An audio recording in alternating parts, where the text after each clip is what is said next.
Voces de la Democracia @ife.org.mx. Si te refieres a la aplicación de ellas, yo estoy muy de acuerdo. Yo creo que la propaganda debería ser pareja para todos, como en algunos otros países donde toda es homogénea y toda es pareja para todos, y no que anden gastando como se les dé la gana, que está bien. Sí, porque a veces sí se hacen, los partidos políticos sobre todo, hacen como mal uso del tiempo que se les está proporcionando. O sea, creo que en vez de dar una información buena hacia el ciudadano que te ayude a dirigir su voto, están haciendo más publicidad, están ofertando a un candidato como un producto, ¿no?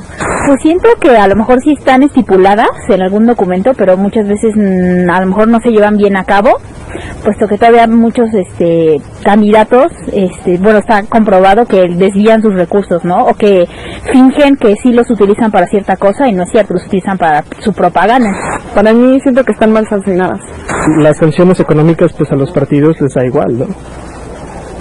No sé, penalizaciones reales, que en serio se vea el impacto en las próximas campañas.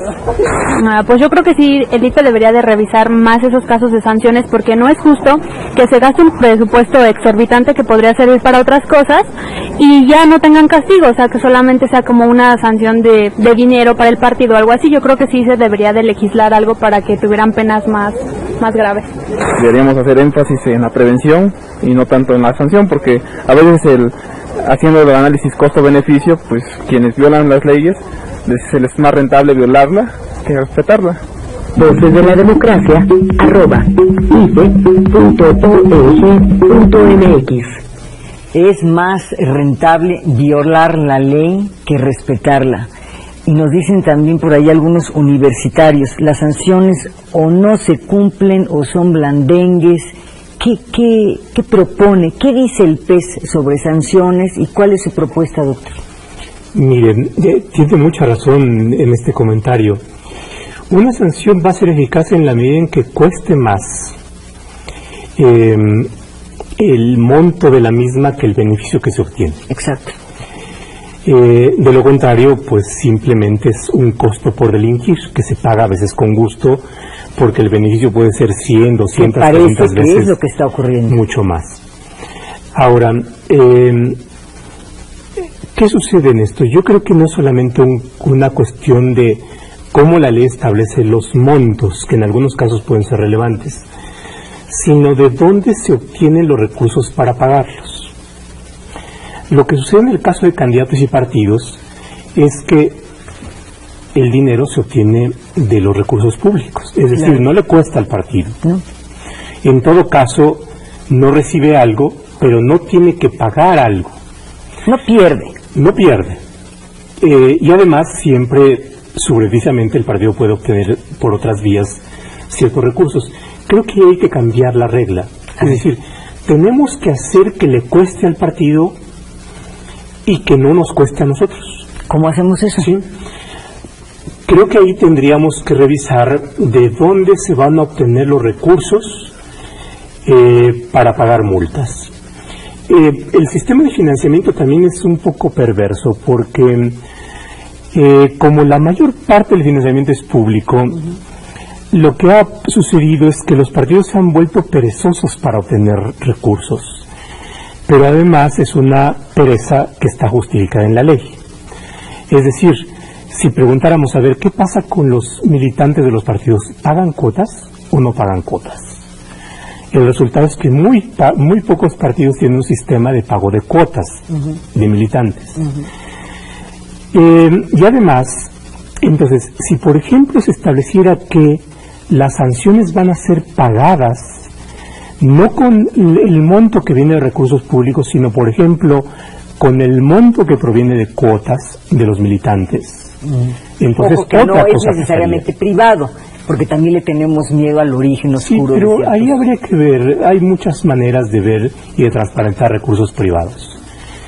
O bien que si un candidato comete una infracción, que lo pague de sus propios recursos, es decir, de recursos personales, que es una sanción personal, no una sanción que puede ser pagada con recursos del partido, porque esto puede verificarse qué destino se le da a qué cuota. Y por supuesto también tenemos que enfrentar muy seriamente el tema de demonización de recursos privados. ¿Sí? Esto es porque efectivamente cuando hay recursos privados, por supuesto que puede haber un problema, puede haber distintos problemas, pero tendríamos que ver si antes de llegar a esa conclusión de si pueden haber formas de transparentar recursos privados y de que sean de tal forma que no genere también efectos indeseables, por ejemplo, de que los ricos tengan más influencia en los partidos, ¿no? Y ahí, por ejemplo, el problema de las cuotas de los partidos, ¿no? Eso es algo que puede pensarse, por ejemplo, pensando en voz alta, ¿no? Si mejoramos el sistema de cuotas de partidos, también mejoraríamos la exigencia que los militantes pueden tener y la lealtad que los militantes pueden tener de su partido. Pero, por ejemplo, si hacemos que las cuotas de los militantes a los partidos sean deducibles de impuestos, habría un incentivo para que cada quien, si lo desea, pueda aportar. Claro. O bien que una parte de los recursos públicos estén ligados a las cuotas de los militantes. Por ejemplo, que haya un peso público por un peso. Y entonces habrá un incentivo para que los militantes se incrementen y para que sean más exigentes al interior del partido recursos, claro, y no darle tanto poder a las diligencias, ¿no? Entonces, en esto puede ser motivo para otra cosa, pero creo que hay que repensar este tipo de problemas, ¿no? ¿Encuentra en el diseño del PES otra materia de revisión o de plano para anularlo? Es decir, hemos encontrado que no es muy preciso para el tema de las obligaciones, que las sanciones terminan no lastimando a los partidos políticos, hemos encontrado que regula y no regula al mismo tiempo el tema de las campañas negras. ¿Qué otro problema en el diseño encuentra en el PES, doctor? Mire, yo creo que es importante también que, hablando de sus aspectos positivos, tanto el IFE como el Tribunal Electoral vayan estableciendo una, llamémosla así, doctrina. Esto es, criterios que permitan ir dándole certidumbre a los destinatarios. Cuando el IFE o el Tribunal Electoral cambian de criterios, incrementan certidumbre. Más bien incrementan la incertidumbre. Porque entonces los criterios pueden ir de un extremo a otro. Si en un caso dice que es una campaña negra y en otro caso dice que no, que es un derecho, pues entonces la verdad es que más bien no dan una base de confiabilidad, y como los receptores de esto pueden tener una idea de que cualquier cosa puede pasar con los criterios de interpretación, pues entonces pueden presentar N número de reclamos, dado que es como la rueda de la fortuna, ¿no? Ayer perdí, pero mañana puedo Depende a ganar. veces del estado de humor de los consejeros, estoy exagerando, o del estado de humor de los magistrados, porque cualquier cosa puede pasar. Entonces, en la medida en que no se va estableciendo esta constancia de criterios, que vaya acotando esa incertidumbre que de por sí tiene, pues entonces habrá incertidumbre y por tanto habrá un incentivo a que haya cada vez más litigios. Y entonces todo puede ser litigable. Es decir, utilizar los criterios del IFE y de la sala para un nuevo diseño, que además entiendo en las conclusiones que para revisar el PES hay que revisar otras partes del modelo, por ejemplo el tema del financiamiento, etcétera. Doctor, a manera de conclusión sobre este tema, revisar el PES implica, por lo menos en el piso, revisar qué otra cosa. A ver, implicaría revisar qué conductas son las sancionables, distinguirlas de obligaciones, establecer que no haya huecos. Por ejemplo, hay algunas conductas que no son sancionables a pesar de que están precisadas, por ejemplo, la de los ministros de culto, en donde otro de los casos que yo le llamo el pecado del padre Valdemar, que es este miembro de la jerarquía eclesiástica que se pronunció contra un partido, en donde el COFIPE no establece sanciones y lo mandaron a Gobernación y Gobernación le estableció una amonestación, que es una no sanción. Por supuesto, ver de dónde provienen los recursos para pagar sanciones de tal manera que sea suficientemente sancionatorio, y por otra parte también establecer esta otra parte que es la aplicación, ¿no? Cómo se van aplicando las sanciones. Creo que si entramos por ahí, entramos eso, podríamos resultar con algo mejor de lo que tenemos. Algo más eficaz.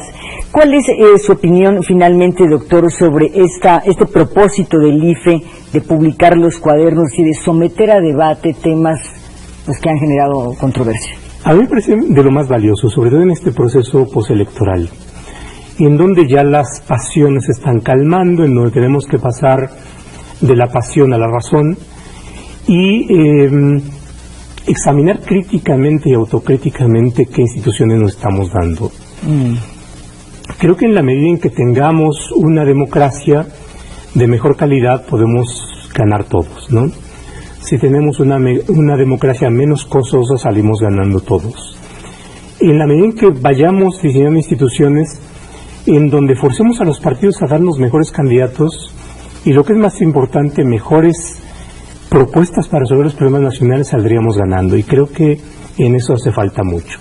Todavía, desafortunadamente, al menos ese es mi criterio, no tenemos una democracia ejemplar, ¿no? Pero podemos hacerlo. El debate de las ideas, discutir los temas, por lo menos ayuda. Yo creo que sí. La crítica, la autocrítica, revisar y desandar lo que está mal y rediseñar. Yo creo que sí, y ejercicios como este pueden ayudar, que no necesariamente es el caso de este, pero a poner buenas ideas, ¿no? Y entonces, si ponemos buenas ideas, creo que podríamos trabajar sobre eso. Y creo que ese es el gran mérito de estos cuadernos de trabajo, en donde nos convocaron a distintos autores a pensar sobre ciertos problemas. Yo le agradezco mucho, doctor José Roldán Chopa, investigador de la División de Administración Pública del Centro de Investigación y Docencia Económica, CIDE, autor del cuaderno para el debate dedicado al procedimiento especial sancionador en materia electoral. Muchísimas gracias, doctor, por su presencia. Pues muchas gracias por la invitación. Y muchísimas gracias a usted por acompañarnos en Voces de la Democracia esta semana. Hasta la próxima.